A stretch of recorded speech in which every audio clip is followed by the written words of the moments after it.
अलीगढ़ में जीआरपी द्वारा एफआईआर दर्ज न किए जाने से परेशान इकलौते मृत पुत्र का वृद्ध पिता मेरठ में अलीगढ़ न्याय की तलाश में दर दर भटक रहा है।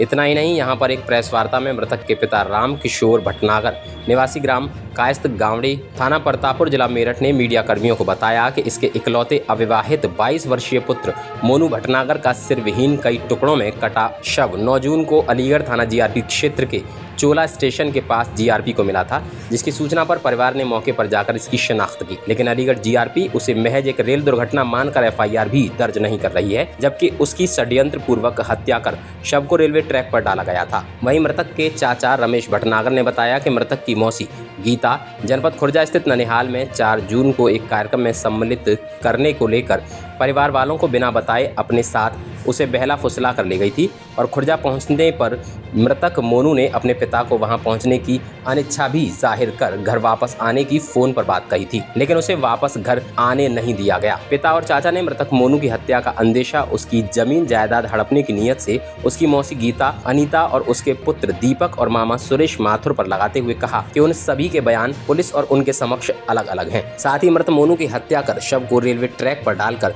महज उसे एक रेल हादसा दिखाने की नीयत से ये षड्यंत्र रचा गया है। पीड़ित पक्ष ने मृत युवक मोनू भटनागर की हत्या में शामिल सभी आरोपियों के खिलाफ षड्यंत्र कर हत्या का मुकदमा दर्ज कर सख्त कानूनी कार्यवाही कर न्याय दिलवाने की मांग की है। साथ ही कहा है कि अगर न्याय नहीं मिला तो वो किसी भी हद तक जा सकते हैं।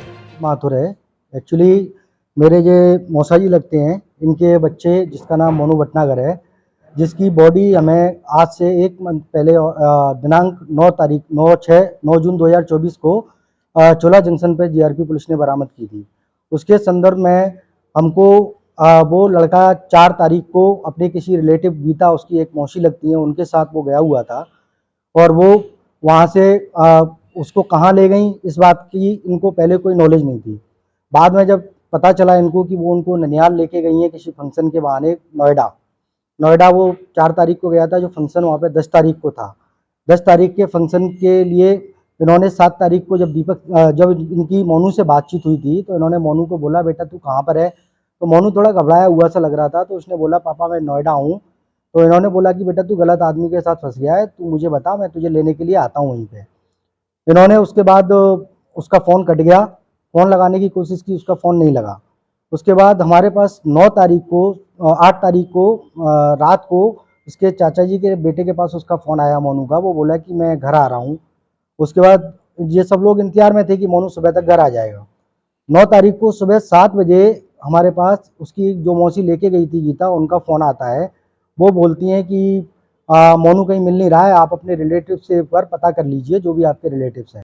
ये भी मेरी साली का ही लड़का है। ये चाल चलन के कैसे है? चाल चलन के तो ये भी दोनों माँ बेटा ही गलत हैं। वो एक मुसलमान के साथ रहती है, ये लड़का आवारा ही रहता है। ऐसा क्यों लगा आपको कि बच्चे की मौसी ही आपके बच्चे की दुश्मन हो सकती है? बच्ची वो पहले से ही वाहियात है, बचपन से। वो अपनी माँ के साथ नहीं रहता है, वो इधर उधर ही घूमता है ज़्यादातर। इस प्रेस वार्ता में मृतक परिवारीजनों और गांव के लोगों में अरुण शर्मा, मगन शर्मा, सुधीर नेहरा, मुकुल भटनागर, प्रखर और हेमंत माथुर मुख्य रूप से उपस्थित रहे। अलीगढ़ निधि के लिए वसीम अहमद की रिपोर्ट।